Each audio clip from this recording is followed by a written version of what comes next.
digital, moi je dirais que le digital, il a en général révolutionné tout ce qui est communication et tout ce qui est marketing. Pas maintenant, ou non seulement pour RTL, mais euh, je pense en général, chaque acteur est concerné par le digital entre-temps. Euh, Quel impact ça a eu? Comme je l'ai dit, c'est déjà au niveau de la réactivité. On a su se rapprocher de notre audience euh, pour, pour interagir avec nous. Euh, Ça nous a permis aussi d'être plus rapide, beaucoup plus rapide. C'est avec l'Internet, donc on a la possibilité justement de créer quelque chose facilement, mais également d'avoir une autre plateforme de distribution des médias. Donc c'est d'avoir une augmentation de la consommation des médias. Avant, on avait notre poste radio pour écouter par exemple la radio, on avait notre poste télé pour regarder la télé. Entre-temps, ça se fait déjà via les smartphones. Donc on peut écouter la radio où on veut, quand on veut.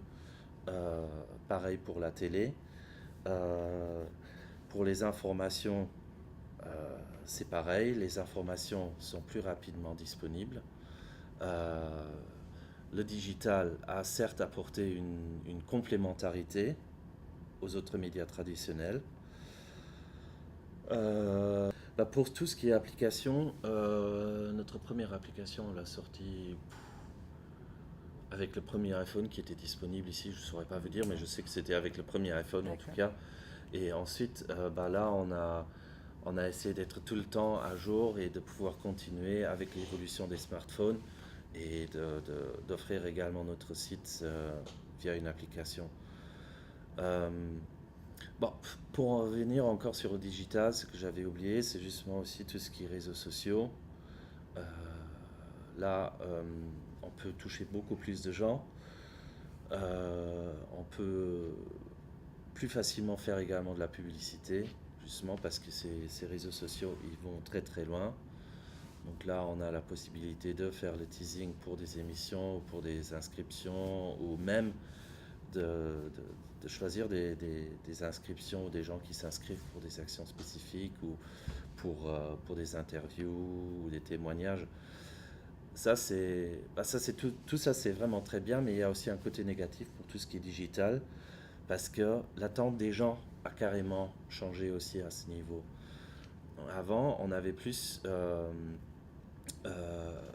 disons, la journée, elle était un peu plus dans des, comment dire, on savait qu'à 19h il y avait le journal, donc à 19h on regardait le journal. On lisait euh, le journal, on le lisait en papier, mais bon, ça c'était également des news du jour avant. Pour les news du jour, il fallait attendre le soir, et puis il y avait la radio, et la radio on la regardait, on l'écoutait, pardon, quand on avait un poste devant soi. Mais entre-temps, l'attente des gens a évolué parce que justement, toutes les informations doivent être maintenant directement diffusées et doivent pouvoir être consommées immédiatement. Ça, c'est une attente des gens, mais ça, c'est aussi une attente euh, des concurrents ou de la concurrence, disons en général. Je prends l'exemple euh, d'un attentat, ou pour le situer maintenant dans l'actualité. Disons, si nous, via notre site internet, on n'en parlerait que le lendemain, le soir, avant la diffusion du journal télévisé, on serait mal. Les gens ne nous consommeraient plus. Donc là, c'est vraiment d'avoir les informations et de devoir les produire immédiatement. Coûte que coûte, et d'être toujours les premiers. Donc c'est quand même un niveau d'attente et d'exigence qui a évolué et qui a augmenté. Euh, c'est ça, en fait, un des côtés négatifs du digital euh, pour un média, si, ouais, si on peut l'appeler négatif. Si, il y a beaucoup d'attentes, disons comme ça. Ouais, bien, oui, oui. Et comment vous gérez cette, hum, concurrence ou cette consommation immédiate? Quels sont vos Bah, moyens? nous avons évolué déjà avec le marché.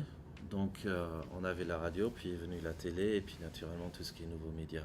Avec les nouveaux médias, bon, on a constaté que d'avoir un site internet, c'est déjà de prendre la décision, est-ce que ce sera un site complémentaire à la radio ou à la télé. Si c'est un site complémentaire à la radio et à la télé, on retrouve principalement que ces informations-là sur les émissions, ou peut-être encore quelques news. Mais nous, on avait décidé justement de faire un portail général qui ne reprend non seulement tout ce qui est news, mais qui offre également de l'entertainment qui est spécifique justement au digital, euh, qui ne fonctionne pas seulement en complémentarité, mais qui fonctionne séparément des médias radio et télé. Euh, Comment le gérer? C'est comme on le remarque, c'est RTL en tant que tel, comme je l'avais déjà dit, est un outil d'information oui, et un acteur d'information ou l'acteur d'information principal pour Luxembourg. Donc s'il y a quelque chose qui se passe, les gens ils vont justement chercher à s'informer et là ils savent qu'il y a les applications RTL qui sont disponibles, il y a également le site internet